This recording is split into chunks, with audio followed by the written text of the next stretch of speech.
2021 is a milestone year for both America and China, as both nations celebrate the 50-year anniversary of establishing formal diplomatic relations. And in today's video, I have one simple question that I'd like to ask you. Has this 50-year relationship been a success or a failure? In today's video, we're going to be analyzing this question from all aspects and finding the answer together. Today's video is proudly sponsored by Surfshark VPN. Please watch this video to the end to hear a special offer from our sponsor. In 1971, then Secretary of State Henry Kissinger made a secret visit to China to meet his Chinese counterpart Zhou Enlai. Now, at the time, American citizens were not allowed to go to China, and this is why this visit had to be done in secret. And when Kissinger and Zhou sat down in Beijing, they established the groundwork for what would later become this very important relationship that would ultimately change the entire world. China knew that if it was going to transform itself and become this superpower, it most definitely needed the help of America and other Western countries around the world.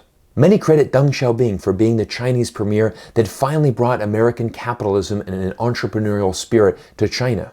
But actually, take a look at this quote from Chairman Mao in the middle of World War II. China must industrialize. This can be done in China only by free enterprise and with the aid of foreign capital. Chinese and American interests are correlated and similar. In the 1970s, China's economy was stagnant and extremely underdeveloped. But with the world's largest population, it had a tremendous workforce, and that is why it had such amazing opportunity. Many of us know the famous quote from Napoleon, "China is a sleeping giant. Let her sleep, for when she wakes, she will move the world." Now, Americans benefited tremendously with this relationship with China. As more and more American companies started pouring into China, and more factories started being open, this benefited American firms because they could all of a sudden start producing their goods at a fraction of the cost.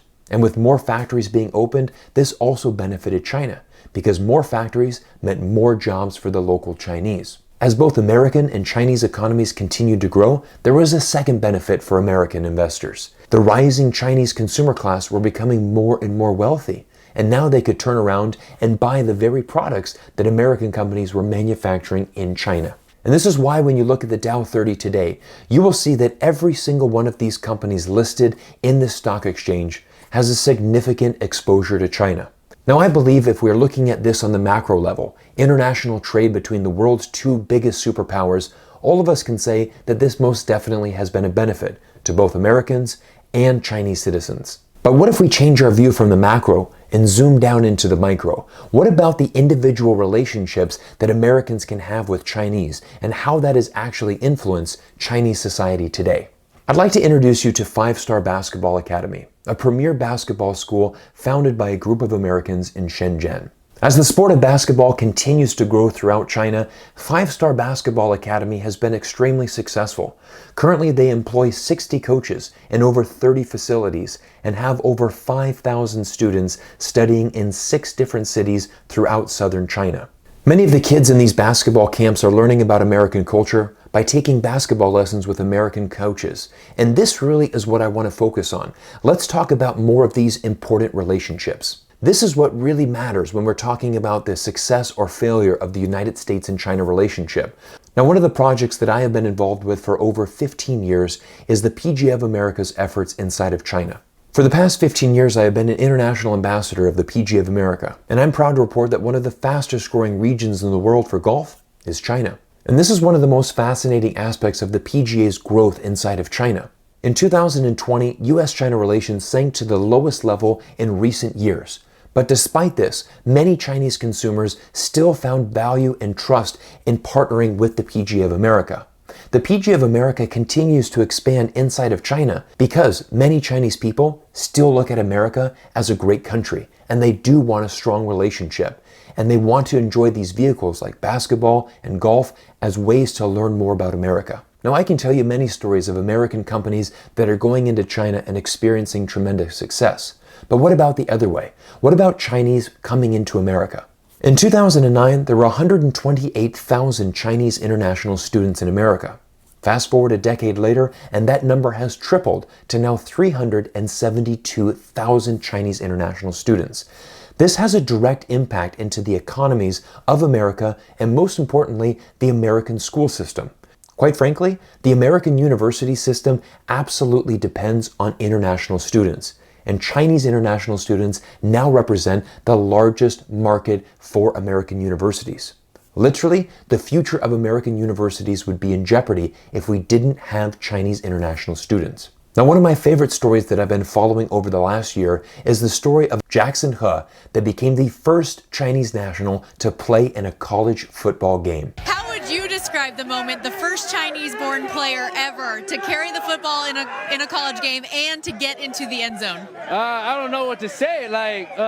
It's not me. It's all the linemen in front of me. I call them the Great Wall because they protect me, and then I just get in, you know? I love Jackson's excitement in this interview, and he even has a reference to China. His linemen protecting him as a running back, he referenced as the Great Wall. Now that evening when Jackson made his official debut, the university's website actually crashed because so many American fans were logging in trying to find out who was this man from China. I mean, it's a blessing, man. Thank you for all the support and love, man. You know, it's just a start. I wanted to know, like, Chinese can ball too, you know?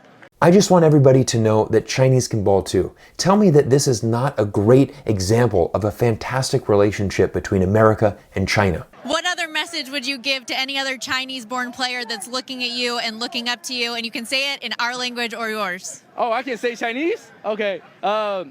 所有追寻你的梦想的人，我觉得你们就努力的去做就好了，追逐你的梦想，就努力干就行了。I truly believe that sport and food and culture, these personal interactions are how we can improve the relationship between China and America. Recently, I had the chance to sit down with Chris Pereira, a former China executive of over 15 years, and I asked him one simple question.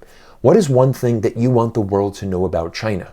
I think the most important thing for anyone to know about China is that there are parents and kids going to supermarkets, going to work, and looking forward to buying a new car, at Starbucks right now using a laptop, and not thinking about politics. I think you would agree. Chris's answer is incredibly simple, but it's also very profound. What I want my fellow Americans to realize is that the #1 export of America is actually American culture, and our American culture has been exported to China for well over 50 years. And as a result, we have already had a very big footstep in shaping the future of China. This is an article that lists the top 10 American sitcoms in China today. All of us in America are very familiar with the Friends sitcom. It is one of the most successful franchises of all time, but not many people realize that it has also helped hundreds of millions of Chinese people learn and improve their English. Many Friends fans would be happy to hear that there's actually a Central Perk-inspired cafe that has recently opened its doors on the streets of a Shanghai neighborhood. Now, some of you might be watching this video and thinking to yourself, Cyrus, it's great that there's sport, restaurants, all of this American culture that is happening inside of China. But let's talk about the one main issue that has not changed, and that is the fact that China is not a democracy. And this is something that we often hear American politicians address. They will often say it was America's hope that by establishing a relationship with China, teaching them capitalism, allowing them to enter into the World Trade Organization, that China would eventually change and become a democracy like America. American politicians have always had a vision of bringing democracy to China. But again, this is what Americans want for China. And I think it's really important that we must respect China and that we must allow China, its government, and its citizens to determine what is the best form of government for that country moving forward. Last year, the Times in London printed this article, Who Needs Democracy? China's 400 million millennials prefer iPhones. In this article, Jin Ke-yu, a professor at the London School of Economics, goes on to share, Chinese millennials represent a radical change from previous generations. They are confident, they are prosperous, they are privileged, and most importantly, they're incredibly proud of their nation and its economic prospects. There has been a radical shift, even in the last few years. The new generation does not believe that democracy is suitable for China. It does not even believe that a multi-party system might be better for China than what it currently has. There is no guarantee that if China were to switch to a democracy, that it would have better results. In fact, when I look at the headlines that are facing America right now, I really wish that American politicians would not really focus so much on China and if it's going to become a democracy. I think we really need to look at America and how our democracy is functioning. For example, just yesterday, I logged into CNN and this was the headline article. Trump's media appearance show that a storm is brewing. The former president's incessant lies about the last election pose obvious threats to the future of America's democracy. The best possible scenario moving forward is for both America and China to focus individually on their own respective countries and figure out the solutions to the complex problems. For example, just last week I made a video about Evergrande and the rising debt in China's real estate market. This is a huge risk that is facing China right now. This is what China's government is focusing on. In addition to that, China is also facing a very large rising aging population and one of the lowest birth rates in the entire world. These are crucial issues that China's government is going to have to face. And on the flip side, America also faces some very big problems. Poverty has reached the highest level in over 60 years, and again, many Americans have lost confidence and faith that even American democracy will survive inside of America. This is the priority and where American politicians should be focusing their time. Now, just last week, a new chapter was started in the US-China relations when the United States officially dropped its extradition request and released Meng Wanzhou after 1,000 days of house arrest here in Canada. Now, this is a case that I have covered extensively on this YouTube channel, and this is something that I predicted would happen in 2021. I predicted that America would eventually drop these charges against Meng, because the evidence clearly showed that she was not guilty. And this is amazing progress for the future of America and China relations. So in conclusion, has this relationship been a success or a failure? If success were to be imposing democracy on China, then it was clearly a failure. However, if success is defined as lively cultural exchanges, increasing mutual investment, economic interdependence, and educational exchanges, then one can confidently say that the last 50 years has been a tremendous success. It is important that our two countries continue to engage, understand their commonalities, and figure out what a beneficial relationship can look like. Now, at this point in the video, I'd like to give a huge shout out to today's video sponsor, Surfshark VPN. Many of you know that I'm an independent content creator and I rely on the support of you and amazing companies like Surfshark who get behind the mission of this channel to bring together America and China and form a better world for you, me, and everybody else. Now, I have some exciting news. Next week, I'm heading back to America for the first time in 2 years. I'm going to be able to see my parents and I'm extremely excited. I'm going to be producing some travel vlogs as I'm on the road in America, and I'm really excited to share with you my journey on the road.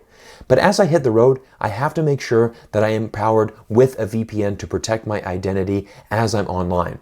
And what we're going to do in today's video is offer you an amazing discount from Surfshark VPN. If you use my promo code CYRUS at checkout, you're going to be able to receive 83% off the retail price. In addition, because you're one of my loyal subscribers, you're also going to receive an additional 3 months free.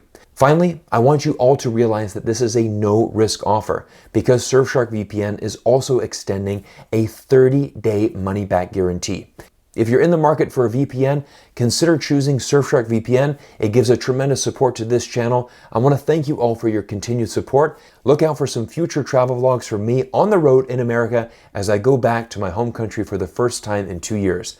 Thank you all for your amazing support, and we'll see you all in the next video.